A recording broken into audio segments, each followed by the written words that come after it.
Hello, hello, everybody. Today is Friday, January the 22nd, 2021. And so we are here for this week's HR Moment with Menifield and Associates. Um, so it's been since last Friday since we've seen each other. So first thing I wanted to do was talk about a couple of things that I've been working on or that I've been doing over the past week or so. And so some of you may have seen the post, but I am working with a team of high performance coaches in Newark, and we are in the process of hosting weekly book clubs.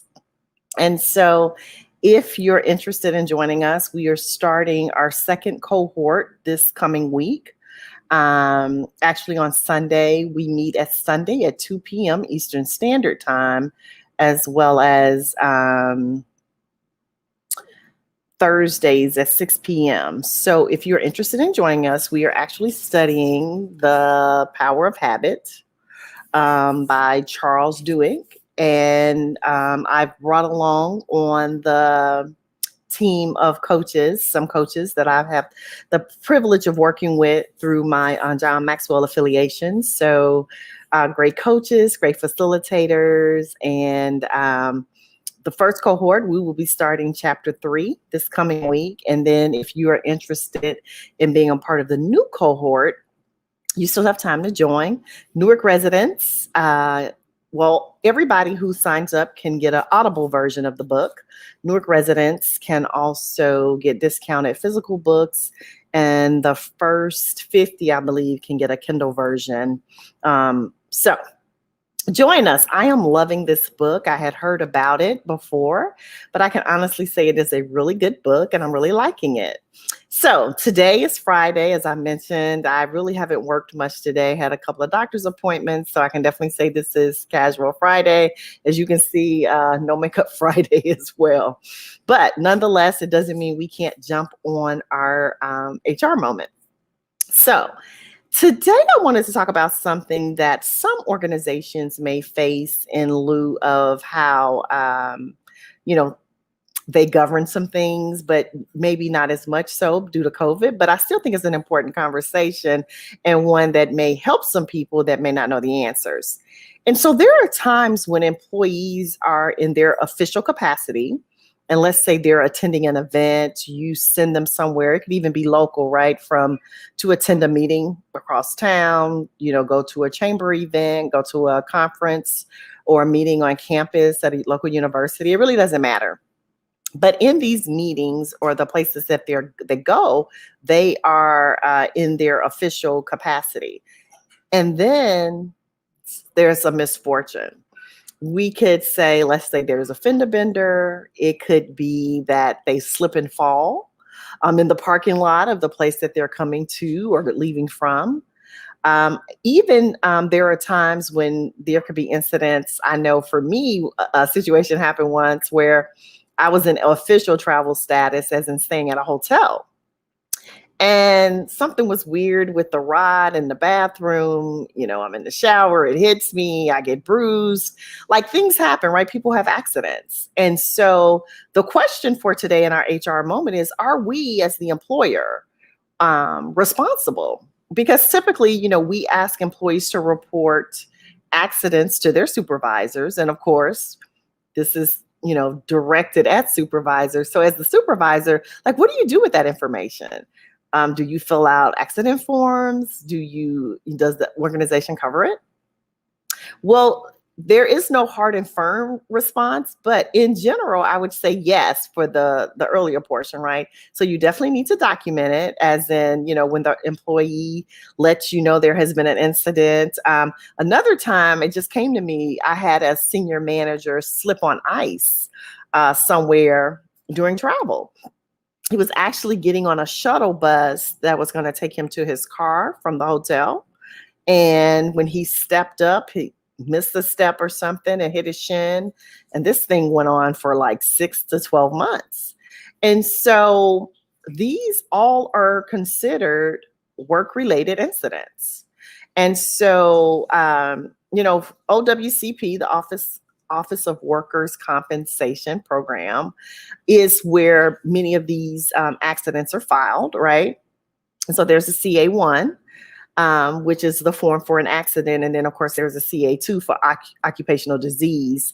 And the quick lesson there is an accident is something you can put a time and date on.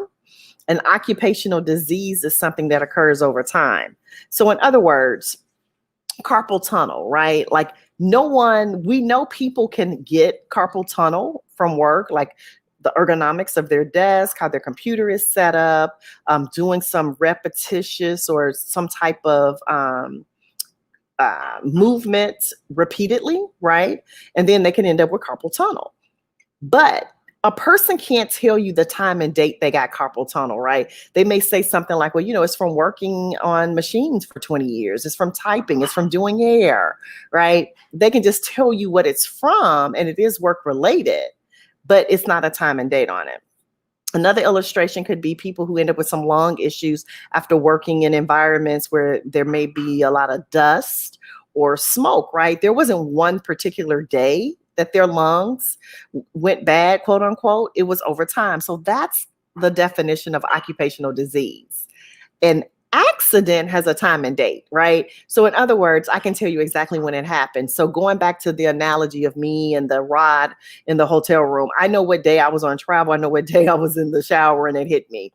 The guy, same thing with the slip, time and date. So that's the difference for OWCP purposes between an accident and an occupational disease. Both are compensatable, and the organization has a responsibility to provide for, at least that first medical visit to determine, the severity of it and if it'll move further. But those are the differences. So the answer to today's question is, in theory is yes, right? When in official capacity. Now, if the person is breaking rules, goofing off, doing things that have nothing to do with work, that's not OWCP. So here's another example, right? There was a gentleman who was actually on detail to another office, and he was opening a can of tuna in the lunchroom. And I don't know, he was having a hard time. He couldn't get it open. So he took a knife and he decided he was going to force the can open. And in his forcing, he accidentally cut himself. He required some type of first aid and or stitches. That part I'm not really sure about. But what I do know is he submitted an OWCP form for a work-related accident. But of course, it was turned down because one, lunch is not paid time. But secondly, that's not the proper way to open a can, right? It just isn't. So as an employer, as a supervisor, you have to get really clear on if there's an incident while on travel or even in normal attending meetings and other things outside of the workplace. Was the employee acting within the realms of their duties? And, was there any, horseplay and things like that? Other stories are popping in my mind right now that's making me laugh at some of the things that employees did. And the last story I'll share is there was an incident in the parking lot one time, and some people, and it was right at the end of the day, and some ladies were getting in a truck together. And so when both of the doors were open, and so when the last lady got in on the passenger side and she pulled the door, sometimes when you're all squeezing in, that last little jar bumped and the driver fell out. I'm not making this up. This is really what happened. And she ended up really hurting her arm really bad. And it was a pretty bad accident. And so her family wanted the organization to pay for the medical bills because it happened on work property. Of course, that didn't happen because it was rejected because one, they were in her personal car and putting too many people or, we could talk about the dynamics of that. Should they all fit in that one row? Wasn't a work-related issue. And so unfortunately, we didn't cover it. And it actually caused a very ugly situation in the workplace where later on threats were made and some other things about if the company didn't pay. So conversation for another day. But I give you these examples because all the facts as supervisors, we have to get them, right? Like we need to document what happened. Were there witnesses? We should get witness statements, and we should get clarity on exactly what happened to cause the accident. So at that point, we can make a final determination as to whether or not the organization is liable. But to answer the general question, is your organization responsible for accidents that employees may have while they're traveling? The general answer is yeah. Of course, there's always exceptions, but be cognizant of that. And so also do your part in ensuring that your employees understand not only what coverage they have, but also that they govern themselves and conduct themselves in a way that's responsible so that there are no accidents if possible. And if there are, that they're handled appropriately. The other thing I can tell you is this, that a lot of people don't like going through workers' compensation because it can be very time consuming, and the process can often be very slow. But what I will say is if you do believe you have a work-related incident, that you do need to exercise that as an option, because employers should carry insurance for their employees. All right, so I hope I've been helpful today and kind of giving you an education on something that you may have never thought about.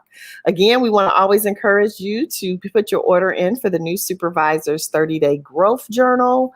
This is a great opportunity for you to leverage the growth of your team, go through some daily prompts and reflections, and really figure out how can you show up as a better leader. You know, I'll leave you with this. Today I was having a great conversation with a young aspiring leader who's doing a great job in their performance right now as a supervisor. And we talked a lot about, you know, trajectory and, you know, being such a young leader and some of their peers holding them in high regard. And, you know, all these things were really true. But the one thing I left them with was the point that there's a lot of people who have a lot of great potential and who are good at leading their team.